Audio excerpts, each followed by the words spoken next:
லாசருவின் நிமித்தம் அநேக யூதர்கள் இயேசுவை விசுவாசித்தார்கள். அன்பானவர்களே, நீர் கடக்கும் பாதை, நீர் கடந்து செல்லுகிற அந்த வேதனை யாரோ ஒருவருக்கு மிகப்பெரிய ஆசீர்வாதத்தை கொண்டு வருகிறது. அன்பானவர்களே, அந்த மரியாள் மார்த்தாளுடைய அந்த அவருடைய சகோதரருடைய பிரிவு, அந்த வேதனை, சொல்ல முடியாத துக்கம் இரட்சகர் இயேசுவை அவர் வீட்டுக்குள்ளே கொண்டு வந்தது மட்டுமல்ல, தேவ மகிமையை விளங்க பண்ணிற்று. இவருடைய செய்தி உங்களுக்கு புரியும் நினைக்கிறேன். அன்பானவர்களே, இதயத்தின் கசப்பு இதயத்துக்கு மட்டுமே தெரியும், ஒருவனும் அதை அறிவதற்கு வாய்ப்பில்லை. அன்பானவர்களே, இந்த நாட்களிலே செழிப்பின் உபதேசங்கள் ஒரு பக்கம் இருந்தாலும் கடினமான வாழ்க்கையிலே கடந்து போகிற ஊழியர்கள் ஏராளம்.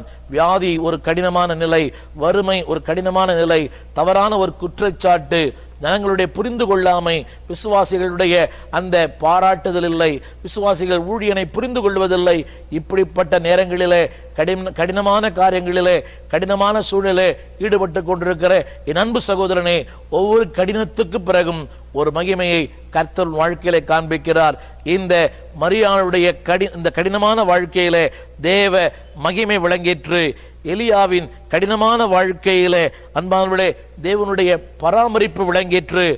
அதாவது யோசேப்பின் கடினமான வாழ்க்கையிலே தேவனுடைய சிங்காசனம் விளங்கிற்று.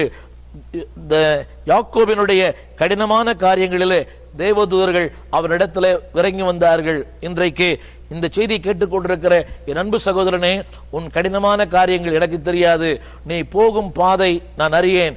ஆனால் ஒன்று தெரியும், நீ போகும் பாதையிலே உன் ஆண்டவர் உன்னோடு கூட இருக்கிறார். அவர் இம்மானுவேலர், அவர் எபினேசர். அவருடைய அர்த்தம் என்னவென்றால், உனக்குள் இருக்கிறார், உன்னோடு இருக்கிறார், உனக்காக இருக்கிறார்.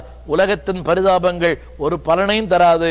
தேவனுடைய பரிதாபம் வாழ்க்கையிலே நிச்சயமாய் பரிகாரத்தை உண்டு பண்ணும். மனுஷனுடைய பார்வை பரிதாபத்தை தரும், தேவனுடைய பார்வை பரிகாரத்தை தரும். கடினமான காரியங்களை நீர் எங்களுக்கு காண்பித்தீர். கடினமான காரியங்களிலே கடந்து போய் கொண்டிருக்கிற என் அன்பு நண்பரே, உலகத்தினுடைய மதிப்பீடு வேண்டாம். பரலோகம் என்ன சொல்லுகிறதோ அதுதான் உண்மையான மதிப்பீடு. உலகமாயிரம் சொல்லட்டும், அதை குறித்து கவலை இல்லை. ஆனால் ஒவ்வொரு கடினத்தின் மத்தியிலேயும் ஒரு மாபெரும் அற்புதம், ஒவ்வொரு கடினத்தின் மத்தியிலும் ஒரு மாபெரும் வாய்ப்பு, ஒவ்வொரு கடினத்தின் மத்தியிலும் ஒரு தேவ மகிமை. இந்த கடினமான வாழ்க்கையில கர்த்தர் மேலான அனுபவத்துக்குள் உன்னை நடத்த உனக்காக ஜெபிக்கிறேன். என்னோட ஜெபிக்கும்படி அன்பாய் கேட்கிறேன். ஜெபிப்போம். என் நல்ல தகப்பனே, இந்த நாட்களிலே கடினமான காரியங்களை எங்களுக்கு காண்பித்தீர். You have shown odd things in our life, Lord. ஆண்டவரே, கடினமான காரியங்களிலே கடந்து போய் கொண்டிருக்கிற மக்கள், வெளியே சொல்ல முடியாத, ஆண்டவரே சொன்னாலும் புரிந்து கொள்ள முடியாத பாரத்தை